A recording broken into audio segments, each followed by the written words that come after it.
कभी तो पाकिस्तान की मईशत के मुतालिक ये तासुर मिलता है कि जनाब दिन दुगनी रात चौगनी तरक्की कर रही है, और कभी फिर ये तासुर मिलता है कि जनाब वाला मईशत सुस्त रवी का शिकार है।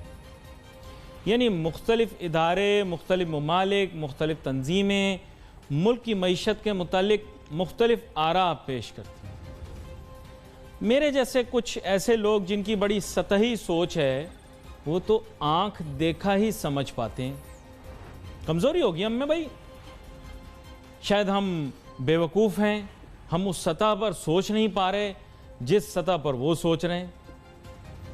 भाई मैं तो सीधा सा ये देखता हूं कि मुल्क के अंदर बेरोज़गारी कितनी है। अगर लोगों के पास रोज़गार है, सब खुशहाल हैं, तो फिर मुल्क की मईशत ठीक है। ये एक बुनियादी पैमाना है भाई। इकोनॉमिक्स 101 मईशत की पहली किताब। दूसरा पैमाना क्या है? महंगाई। अगर मुल्क में महंगाई की शरह काबू में, महंगाई बढ़ने की शरह, तो देन इट्स ओके। इसके माने ये है कि मामला ठीक है। अच्छा, किस तरह से? इसको थोड़ा हमें समझना है।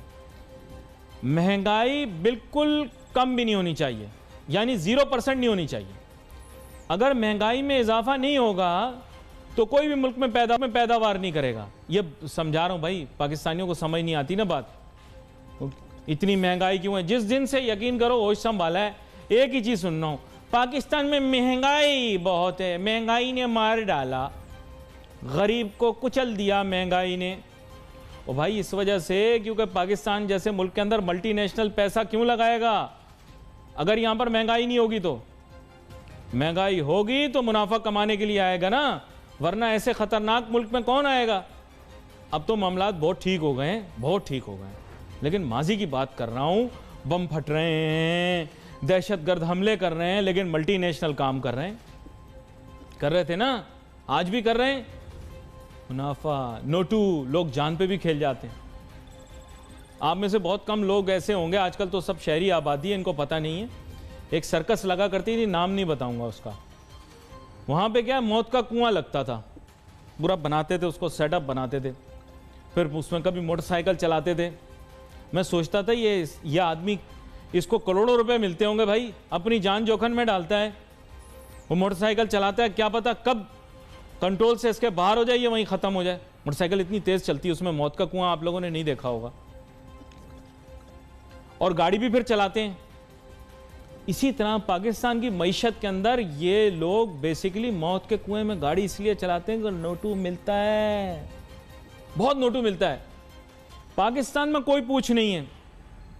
ये जितने इदारे हैं ना, ये जब रेटिंग वगैरह देते हैं तो हम कहते हैं जनाब यहाँ के हालात तो बड़े ख़राब हैं, फिर भी ये लोग कह रहे हैं कि इतने अच्छे हैं।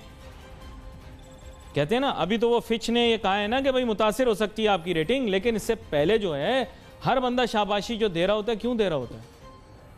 देखो आप वो अभी उस मॉन्टीसॉरी में आपने एडमिशन ली है जहां गोरा यूनिवर्सिटी का वाइस चांसलर होकर रिटायर होकर निकल चुका है। आप गोरे की सोच के नजदीक भी नहीं जा सकते। आप लोग ये छोटी छोटी चोरियां करते हो। दाल की 1 किलो थैली में 900 ग्राम डाल दिए, बहुत जनाब चोरी कर लिया आपने। इसी तरह की हरकतें करते हैं ना, छोटी हरकतें करते हैं। मैं नहीं कहना चाहता, अल्फाज नहीं इस्तेमाल करना चाहता जो आमिर भाई इसकी जगह बोलते, लेकिन छोटी छोटी चीजें आप लोग करते हैं। तोल में गड़बड़ कर दी, थोड़ी सी मिलावट कर दी, माल में गड़बड़ कर दी, मयार वो नहीं दिया, गोरा आके पूरा माल लूट लेता है। 20 रुपए का बर्गर 200 रुपए में बेचता है। आप खाते हैं, सेल्फी भी लेते हैं, ओह हैविंग फास्ट फूड, है ना, खुश होते हैं। वो 20 रुपए का बर्गर होता है, 2 रुपए का पानी होता है उस सॉफ्ट ड्रिंक के अंदर, 3 रुपए का होगा, 4 रुपए का होगा, 25 रुपए का खरीदते हैं, पी के खुश होते हैं, ओह एंजॉयिंग कोल्ड ड्रिंक। बेसिकली आप समझ नहीं पा रहे हो कि ये लोग कितना पैसा कमा रहे हैं। रेटिंग तो ये अच्छी देंगे ना। ओ भाई पूरा मेला लूट लिया इन लोगों ने, कोई पूछने वाला है? वॉशिंग पाउडर देखो बेहतरीन दाम पे चल रहा है, तेज दाम पे चल रहा है। कोई name any product, FMCGs are having a, मतलब they are having a wonderful day यार। कोई आप कोई प्रोडक्ट देख लो जो मल्टीनेशनल बना रहे हो, उनको फायदा ना हो रहा, उनके इदारे तो कहेंगे ना आप नंबर 1 हो, बताओ। और अगर वही टूथपेस्ट जो पाकिस्तान में बिकता है, आप चले जाएं सुपरमार्केट में, उसका टेक्सचर नोट करें, उसकी पैकेजिंग देखें जिसमें उसको डाला हुआ है, तो आप देखेंगे कि म्यार में कितना फर्क है। वही चीज यूएई, दुबई वगैरह से जब आएगी तो उसका म्यार कुछ और होगा। इस तक के थाईलैंड से भी आएगी तो उसका म्यार कुछ और होगा। पाकिस्तान उसका म्यार होगा, आपको भी पता है, मुझे भी पता है। Let's take a short break.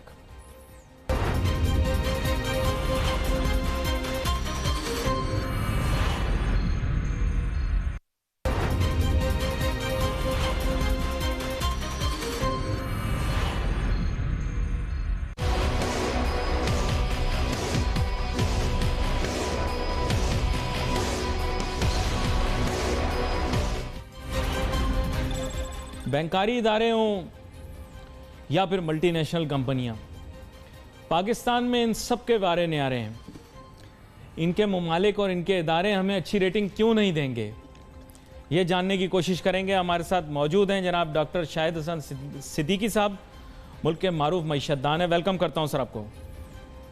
बहुत शुक्रिया डॉक्टर शाहिद हसन सिद्दीकी साहब, अब बात कुछ इस तरह से है कि मल्टीनेशनल कंपनियां, बैंकारी इदारे, ऐसे मुख्तलिफ इदारे और कंपनियां जो कि दूसरे ममालिक का कारोबार पाकिस्तान में लेकर आए हैं, यहाँ पर चीज़ें बेचते हैं, तिजारत करते हैं, उनका तो इतना ज़्यादा मुनाफा है, ऐसा शरह मुनाफा तो शायद ही उन्हें किसी मुल्क में मिलता हो। मयार की किसी को परवाह नहीं, तो और मुल्क के अंदर हमारे उनको प्रियोरिटी भी दी जाती है, तो भाई उनके इदारे तो हमें अच्छा ही बोलेंगे ना। वो क्यों उनकी तंजीमें, इदारे और रेटिंग एजेंसियां जो है हमें बुरा बोलेंगे? वो तो हमें शाबाशियां देंगे। इसके मुतालिक भी कुछ राय दें।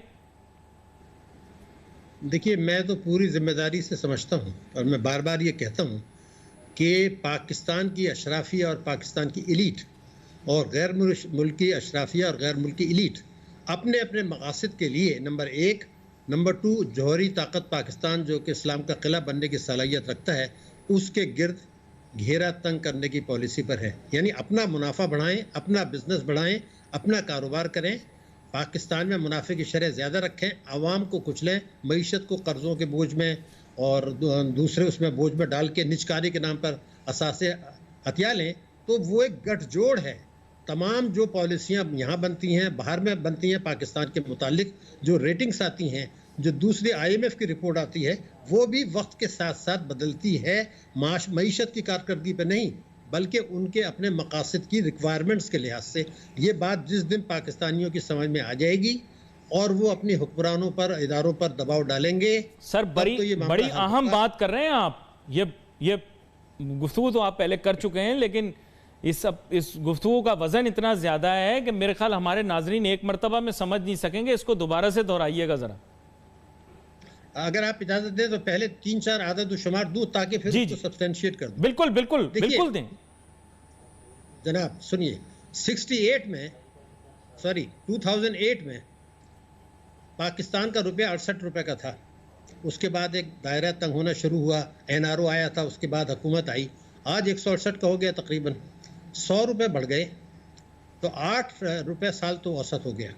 मगर जो चीज़ इसमें सोचने की है वो ये है कि पहले 10 साल जो थे, 10 साल उसमें बड़ा 5.5 रुपया डॉलर पर गिरा, $1 पर 5.5 रुपये सालाना गिरा 2008 से 2018 तक। उसके बाद हमारी मुज़ाकराती टीम तब्दील हो गई, आपको पता है, पूरे जो है वो स्टेट बैंक के गवर्नर भी आ गए, दूसरे भी आ गए, तो आपको पता है 2 साल में कितना गिरा है? 44 रुपया, 22 रुपया साल रुपया गिरा। सवाल ये है कि क्यों गिरा? मैं एक सवाल पूछना चाहता हूँ कि इस दौरान में तो लूटपाट बंद हो गई, करंट अकाउंट डेफिसिट आप कहते कम हो गया, मगर क्या ये हकीकत नहीं है कि 2007 में मैं आपको 6 रिपोर्टें दिखा सकता हूँ, यानी इस हुकूमत के आने से कुछ पहले तक, कि जो हमारे रुपए की कदर है वो ज़मीनी हक़ाइक़ के मुताबिक है। स्टेट बैंक कह रहा है, उसका प्रेस रिलीज मौजूद है। तो अगर वो ज़मीनी हक़ाइक़ के मुताबिक थी और वो ये भी कहते थे कि रुपए की कदर में जो थोड़ी बहुत हमने 1-8 रुपये कमी की है, उससे करंट अकाउंट डेफिसिट का मसला हल हो जाएगा, और उसके बाद हमें बताया गया जी वो दिवालिया हो गए, है ना। तो अब ये खेल क्या था, कौन कौन शरीक था? एक बात सर, एक और मैं आपको एक और तवज्जो दिला दूँ जी। देखिए, बात ये थी कि बहुत शोर है पाकिस्तान में कि जी वो रुपए, वो हमारा जो करंट अकाउंट डेफिसिट हमने कम कर दिया, 20 अरब डॉलर से 30 अरब डॉलर पे ले आए। आपको भी पता, मुझे भी पता, सही है। मगर क्या करंट अकाउंट डेफिसिट आम होता है या ट्रेड डेफिसिट? पहले ये फैसला कर लें। अब मैं आपको एक फिगर देना चाहता हूँ। पिछले 7 वर्षों में 7 ईयर्स में हमारा जो तिजारती खसारा हुआ वो हुआ 188 बिलियन डॉलर। समझो 200 अरबी समझ लें। ये कौम जो इंपोर्ट को बढ़ाती है इंपोर्ट माफिया के लिए, और एक्सपोर्ट को पॉलिसी के तहत कम करते हैं। पिछली हुकूमतों ने भी कम किया, इन्होंने भी कम किया। उन दोनों का फर्क 188 अरब डॉलर आ गया। अगर ये 188 अरब डॉलर नहीं होता तो कितना बड़ी बेहतरी आती, लेकिन वो हम फिगर नहीं बताते। हम कहते जी हमारा करंट अकाउंट डेफिसिट कम हो गया, और वो 7 वर्षों का है 59 बिलियन डॉलर्स, यानी 190 को आपने 59 बताया। क्यों? क्योंकि आपकी जो रेमिटेंसेज आई थी तकरीबन 140 अरब डॉलर, उसको अगर आप मईशत की सरमायाकारी में ले जाते तो आज आप 10% से गिरो कर रहे होते। आपने कहा नहीं, एक्सपोर्ट मत बढ़ाओ, बिजली गैस के नर्ख बढ़ाओ ताकि एक्सपोर्ट नीचे जाए, और इस पैसे को ट्रेड डेफिसिट को कम कर दो, और ट्रेड डेफिसिट की फिगर मत बताओ। अच्छा, ये बता दो जी करंट अकाउंट। एक चीज पर वजाहत लेना चाहूंगा आपकी, लुकमा देता हूं आपको। बुनियादी तौर पर ये जो आपने बात की, इसका जवाब हुकूमत आगाज में ये पेश करती थी कि इसहाक डार साहब ने जबरदस्ती जो है वो रजिया को, मेरा मतलब डॉलर को पकड़ा हुआ था और इसको ऊपर नहीं जाने दे रहे थे, और अगर इसकी हकीकी कदर आ जाती तो मुल्क की मईशत बेहतर हो जाती। सर, एक इंपोर्ट ओरिएंटेड मुल्क में तो फिर इस हिसाब से मेरे ख्याल से तो इसहाक डार साहब को सोने का हार पहनाना चाहिए कि उन्होंने डॉलर की कदर कैसे कम रखी हुई थी ताकि मुल्क की जो इंपोर्ट्स हैं वो सस्ती रहें।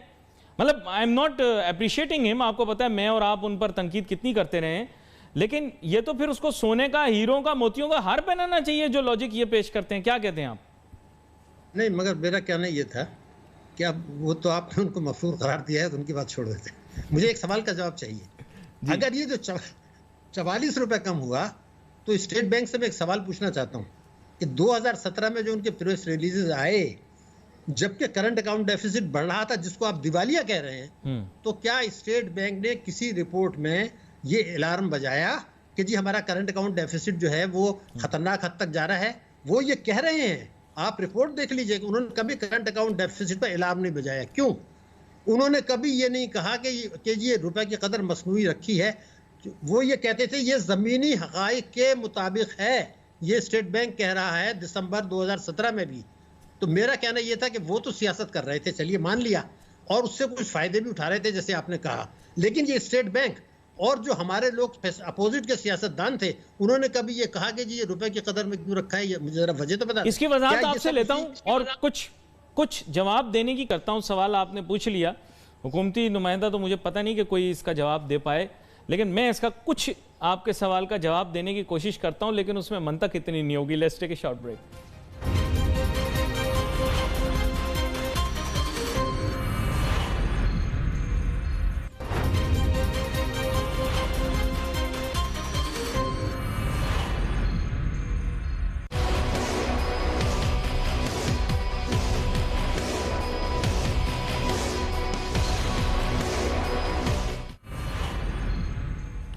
नाज़रीन, welcome back after the break. Doctor Shahid Hasan Siddiqui साहब ने कुछ अहम सवाल किए। ज़ाहिर बात है मैं उनका जवाब लेकर ज़्यादा वक्त तो नहीं दूंगा। मुख्तसरन मैं आपको बताऊंगा कि मुस्लिम लीग नवाज़ के जो रहनुमा हैं वो शायद इस ओपिनियन में थे कि उन्हें किसी तरह मामलात को तवाज़ुन में रखना है, जिसमें इसहाक डार साहब भी शामिल थे, और मेरे ख्याल उन पर इल्ज़ाम ये लगाया गया कि उन्होंने मसनूई तौर पर डॉलर की कदर को कम रखा। और मैं आपको बताऊं, माज़रत के साथ, बुरा ना मानिएगा, मेरे ख़्याल से ये फ़ैसला उनका दुरुस्त था। और बुनियादी इनकी बात जो है वो ये है कि बैनुल-अक़वामी मालियाती निज़ाम जिसके लिए IMF को मुरतब किया गया है, IMF को बनाया गया है, वो बैनुल-अक़वामी तिजारती और माशी मुफादात को देख रहा होता है, वो पाकिस्तान के मुफादात को तो नहीं देख रहा होता। इसका बुनियादी मकसद ये होता है कि इंटरेस्ट रेट आर्बिट्राज ना हो। ये बड़ी टेक्निकल टर्म है, डॉक्टर शाहिद हसन सिद्दीकी तो समझ सकते हैं, मैं भी समझ सकता हूँ, लेकिन अफसोस के साथ इस मुल्क के अंदर बहुत सारे CEOs तक इसके माने नहीं जानते, और ये वो हैं जो सारे इंग्लिश बोलते हैं, टाइयाँ पहनते हैं, इंग्लिश बाबू हैं। मैं वैसे ही आपको बता रहा हूँ। लेकिन डॉक्टर शाहिद हसन सिद्दीकी साहब, मैं जो बात आपसे पूछना चाह रहा हूँ वो ये कि इल्ज़ाम जो था कि मसनूई तौर पर डॉलर की कदर को कम रखा गया, और शायद ये कहा जाता है कि जी स्टेट बैंक के ज़रिए या जो निज़ाम था हुकूमत का उसके ज़रिए डॉलर्स को बेचा और ख़रीदा जाता था, OMO के ज़रिए किसी तरह बैलेंस करने की कोशिश की जाती थी इस सिचुएशन या पोजीशन को। मुझे पता नहीं, शायद OMO का लफ्ज़ मैंने सही इस्तेमाल किया। आप इस पर अपनी राय देना चाहेंगे? मेरे ख्याल से तो डॉलर की कदर को बढ़ाना पाकिस्तान के मुफाद में कतई नहीं है। हाँ, बैनुल-अक़वामी मालियाती निज़ाम की ज़रूरत ज़रूर है। मैं एक सवाल पूछना चाह रहा हूँ। वो सवाल ये है कि 2008 से 2018 तक 10 वर्षों में जब ये कहा गया था कि जी लूटमार हो रही है और जो कर्जे लिए गए हैं उसकी तहकीकात होगी, मगर उसको फिर अब बात को ख़त्म क्यों किया गया, उसकी वजह आपको बता दूँ। 2008 से 2018 तक जो बैरूनी कर्जे पाकिस्तान के बढ़े 5 अरब डॉलर सालाना। 2 साल में जो PTI हुकूमत के बढ़ गए 9 अरब डॉलर सालाना। तो ये तकरीबन दुगने जो हो गए, इसका तो डिवेल्यूएशन से ताल्लुक नहीं है, डॉलर के हैं। यानी 95 अरब डॉलर से अभी मार्केट में शायद फिगर नहीं आई है, 114 अरब डॉलर पर हमारे कर्जे पहुंच चुके हैं। जून तक पहुंच चुके हैं। अभी सितंबर आया है, इस तो और बढ़ गए होंगे। तो ये जो 9 अरब डॉलर सालाने बढ़े हैं, ये क्या हो गया आपका? मुझे कोई प्रोजेक्ट तो बना नहीं है एनर्जी का कोई दूसरा। एक तो मेरे जहन में परेशानी ये है। दूसरी जो ये है कि जो आपको याद होगा पिछले प्रोग्राम में मैंने आपसे कहा था कि ये तरसीलात का जो ये ढंढोरा पीट रहे हैं, इसको ख़त्म करें। ये अगर पिछले पाकिस्तान के आप 12 साल देखें, 17 अरब डॉलर की रेमिटेंसेस बढ़ गई और 1.5 अरब डॉलर की बरामदात गिर गई। तो आप अगर ये मुल्क चलाना चाहते हैं तरसीलात से, तो ये तो आग से खेल लें आप। मुल्क तो चलता है बरामदात से। तीसरी बात ये थी कि ये आज हो, आपने कहा कि प्राइम मिनिस्टर ने भी ट्वीट किया था। मेरी बात सुनिए सर, इन्होंने कहा साहब, जो मैं इनकी बात तो नहीं करता, लेकिन इनसे पिछलों ने भी ये कहा कि जनाब तरसीलात भी दरअसल एक्सपोर्ट होती हैं, हमने मैन पावर एक्सपोर्ट कर दिया है और उसके जरिए हमें जो है वो तरसीलात मौसूल हो रही। ऐसा मुझे बताया गया, हो सकता है मेरी सोच गलत हो, कहने वालों की सोच गलत हो। आपकी सोच तो गलत नहीं है, चूंकि उन्होंने कहा था, मगर FBR के चेयरमैन ये कहा था कि अगर इनकम टैक्स ऑर्डिनेंस 111(4) जिसके तहत कोई सवाल नहीं, यानी एक जो $2 मिलियन भेज सकता है अबू धाबी से, ठीक है ना। तो सवाल ये, उसने ये कहा था कि 111(4) को आप खत्म कर दें तो 3000 अरब रुपए की हमारी जो है वो टैक्सों की वसूली बढ़ जाएगी।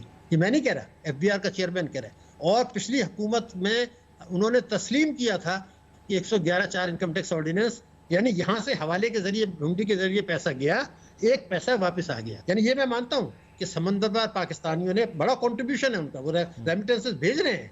लेकिन मैं ये सवाल पूछना चाहता हूँ कि ये क्या हो गया कि जुलाई के महीने में अमेरिका से जो रेमिटेंसेस आई हैं वो सबसे तारीख में जबरदस्त कमी हुई है, कोई रिकॉर्ड नहीं है। और UAE से आप इतने सारे सवाल पूछे जा रहे हैं, इनके एक साथ वो जवाब कैसे देंगे जो सुनने वाले हैं? आपको पता है हमारे सुनने वाले इस्लामाबाद में भी हैं, उसके आसपास भी हैं। एक छोटे से ब्रेक लेते हैं, ब्रेक के पास आते हैं और गुफ्तगू को जारी रखते हैं। Let's take a short break.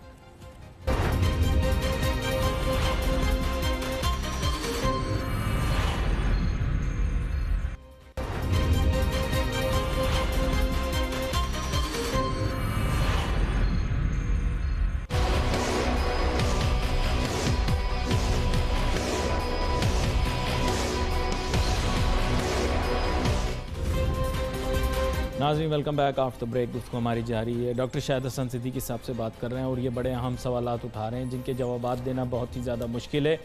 और मैंने पहले भी इन्हें कहा था कि अगर मंतक से इनके सवालात के जवाब दिए जाएँ तो शायद बहस ये बड़े आराम से जीत जाएंगे। तो मैं इनकी काउंटर आर्गूमेंट तो पेश कर नहीं सकता और ना ही मैं हुकूमत का नुमाइंदा हूँ। जो कुछ मैंने सुन रखा है उसकी बुनियाद के ऊपर मैं एक राय पेश करने की कोशिश कर रहा हूँ। डॉक्टर शाहिद हसन सिद्दीकी साहब, मैं दोबारा से अपने बुनियादी मौजू की जानिब वापस आता हूँ। बैनुल-अक़वामी इदारे, जैसे आपने कहा कि वो वक्त के साथ साथ अपनी राय को बदलते हैं, ये ज़रूरी नहीं होता कि उसका ताल्लुक़ हमारे माशी हालात से हो। अब जो आगाज़ में मैंने बात की कि बैनुल-अक़वामी इदारे, ममालिक व दीगर जो हैं वो तो ये भी देख रहे हैं ना कि पाकिस्तान के अंदर शरह मुनाफा कितना कमा रहे हैं, वो उनका ROI कितना है।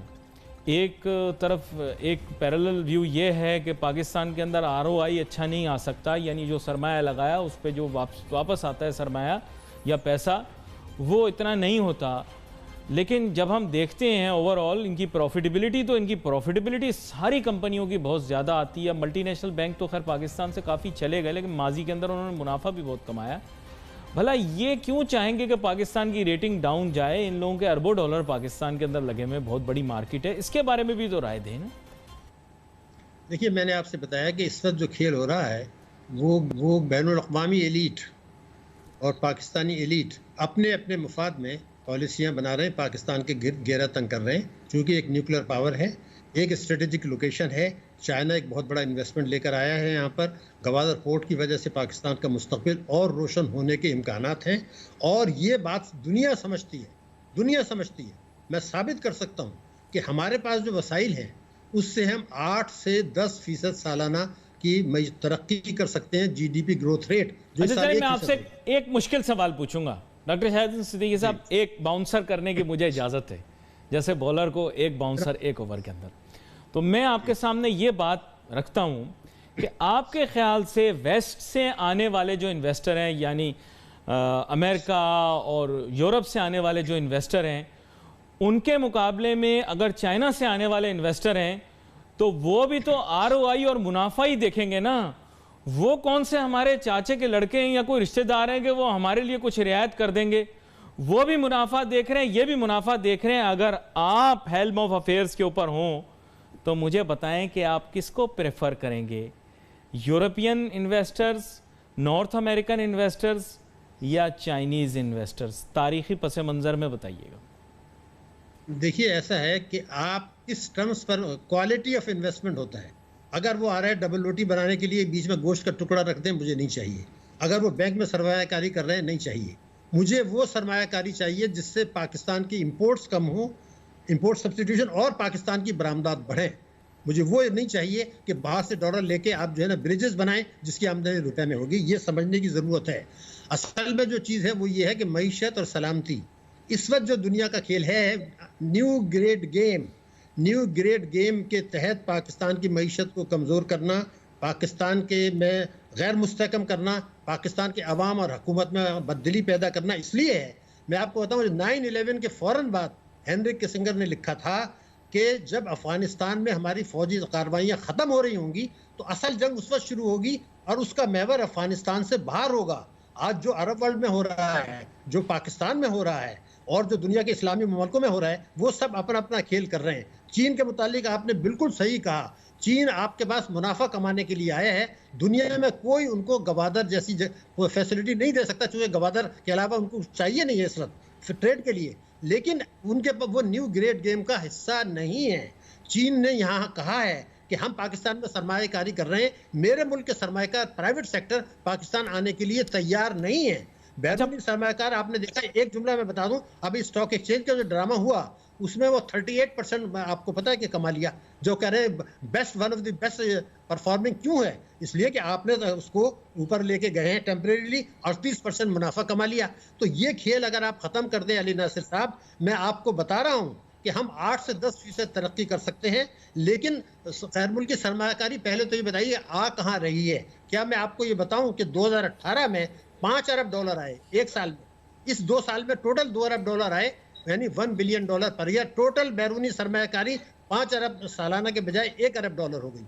लेकिन ये भी हमें देखेंगे तो क्वालिटी नहीं है। मेरे मुल्क में जो सलाहियत है वो ये है कि पहले आप मुल्की बचतें बढ़ाएं, फिर आप अपने टैक्सेस बढ़ाएं, फिर अपनी मुल्की सरमायाकारी बढ़ाएं, फिर जो रेमिटेंस आ रही है उसको सरमायाकारी की तरफ ले जाएं, उसको तजारती खजाने की तरफ ना ले जाएं। अगर मईशत को आप दस्तावेजी बना लें, 10% सालाना तरक्की करके हम ये फैसला करेंगे किसकी सरमायाकारी लेनी है, चाहे चीन हो या कोई और हो। हम अपनी टर्म्स में लेंगे, हम मुनाफा ज़रूर देंगे लेकिन रीज़नेबल मुनाफा देंगे। लेकिन हम डबल रोटी के लिए नहीं लेंगे कि जो है वो आप फूड के जंक फूड यहाँ बना लें, या हम इसके लिए नहीं लेंगे कि आप यहाँ बैंक खरीद लें। क्यों बैंक खरीद लें भाई? मेरे कायदे आज़म के ज़माने में आपको पता ये फैसला था कि 3 से ज़्यादा कोई फॉरेन बैंक नहीं लेगा ब्रांचेस, सिवाय ग्रैंडलेस बैंक के, वो पहले से था। कोई बैंक, हम बैंक अमेरिका 3 ब्रांचेस से ज़्यादा नहीं खोल सकता। अब आपने हबीब बैंक और यूनाइटेड बैंक गैर मुल्कियों को दे दी, अगर वो कल को किसी और को भेज दे तो इन खतरात की तरफ मैं तवज्जो दिला रहा हूँ। लेकिन मैं मायूस इसलिए नहीं कर रहा कि 8 से 10% सालाना मेरा मुल्क तरक्की कर सकता है अगर कुछ ना करें। इमरान खान साहब अपने 50% एजेंडे पे अमल कर दें, छोड़ दें, या उन चीज़ों पे अमल कर दें जिन पे 3 बड़ी बातों में इत्तफाक है।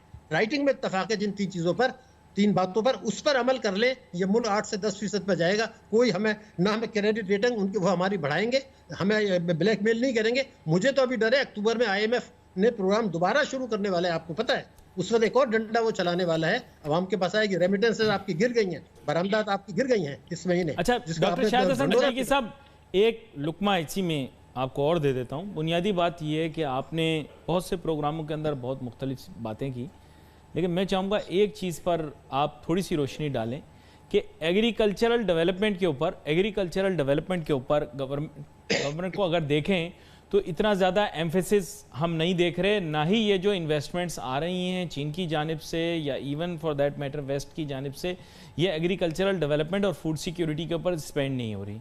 दूसरी बात आपने की कि जी इंपोर्ट सब्स्टिट्यूशन, तो इंपोर्ट सब्स्टिट्यूशन के ऊपर भी हम देख रहे हैं कि ये पैसे जो कि दीगर ममालिक से पाकिस्तान सरमायाकारी की जानिब आ रहे हैं, मेरा नहीं ख्याल कि, हो सकता है मैं गलत हूँ, मेरा नहीं ख्याल ये इंपोर्ट सब्स्टिट्यूशन पे ज़्यादा यूज़ होंगे। और जहाँ तक बात हुई एक्सपोर्ट ओरिएंटेड इंडस्ट्रीज़ की, जिनका आप आगाज़ में जिक्र भी कर रहे थे कि तरसीलात के बजाय एक्सपोर्ट पे फोकस किया जाए, तो ये भी जो पैसा आ रहा है ना चीन से, ना यूरोप से, ना वेस्ट से, नॉर्थ अमेरिका से या और किसी मुल्क से, मशरिक़ वस्ता से, जो हमारे यहाँ एक्सपोर्ट ओरिएंटेड इंडस्ट्री में लग रहा है। अगर देखा जाए तो रियल एस्टेट में लग रहा है, स्टील मिल की बात हुई, ऑयल रिफाइनरी की बात हुई, बाय एंड लार्ज इन चीज़ों पे बातें हो रही हैं, या road infrastructure, rail infrastructure, city infrastructure वगैरह पे स्पेंडिंग हो रही है। ये 3 एरियाज पे नहीं हो रही। क्या कहते हैं आप? देखिए, उसूली तौर पर जो आपने बात कही है वो 100% सही है, मैं उस पर तबसरा नहीं करता, चूंकि वो सही है, उस पर बहस करने का मकसद नहीं। मगर ये ज़रूर कहूँगा कि चीन ने जो आपका एनर्जी सेक्टर में दिया है वो आपका इंपोर्ट सब्स्टिट्यूशन है, नंबर 1। अगर चीन के साथ आप जो स्पेशल जोन्स की बात कर रहे हैं, वहाँ पर अगर आप वो एक्सपोर्ट ओरिएंटेड इंडस्ट्रीज लाते हैं, उसमें कैपेसिटी है। अब हमें ये देखना है कि ये जो जोन्स बन रहे हैं, एग्रीकल्चर पे भी उनके साथ बातचीत चल रही है, लेकिन हमारे वडेरे नहीं चाहेंगे कि एग्रीकल्चर प्रोडक्शन बढ़े, वो नहीं बढ़ने देंगे, क्योंकि उसमें 5 गुना बढ़ सकती है, 12 करोड़ आदमियों की ज़िंदगी बेहतर हो सकती है अगर एग्रीकल्चर पर तवज्जो दी जाए। तो जो एलिट्स हैं वो नहीं चाहेंगे, लेकिन चीन अपने मुफाद में, अपने यहाँ पर अपने मुफाद में चाहेगा कि ऐसी इंडस्ट्रीज बने जहाँ से एक्सपोर्ट हो, ठीक है, वो चाहेगा। आप कितना तैयार हैं वो एक सवाल है। एनर्जी में उसने किया है तो चीन ने मुनाफे की शरह ज़्यादा रखी है, बहुत ज़्यादा रखी है, नहीं रखनी चाहिए थी, दोस्ती के तकाजे से ज़्यादा है, मगर उनके इन्वेस्टमेंट में प्रोडक्शन मौजूद है एक हद तक। तो ये अब हमारे ऊपर है कि हमें कैसा वो चाहिए। हम खुद चाहते हैं कि पाकिस्तान, हमारे एलीट्स चाहते हैं कि पाकिस्तान खुद इंसारी की तरफ ना जाए। इंपोर्ट माफिया चाहता है, ऑयल माफिया चाहता है, शुगर माफिया चाहता है, प्रॉपर्टी माफिया चाहता है, फाइनेंस माफिया चाहता है, ब्यूरोक्रेटिक माफिया चाहता है। इसके ऊपर मजीद भी हम गुफ्तगू करेंगे, मेरे पास आज वक्त महदूद है, इस मौजू के ऊपर मजीद भी जा सकती है। तो नाज़रीन, हम आगे आने वाले प्रोग्रामों के अंदर इस मौजू को ज़रूर आगे लेकर चलेंगे। Wait for message on Facebook. यहाँ पे अली नासिर माई टीम को इजाज़त दीजिए। अल्लाह हाफ़िज़।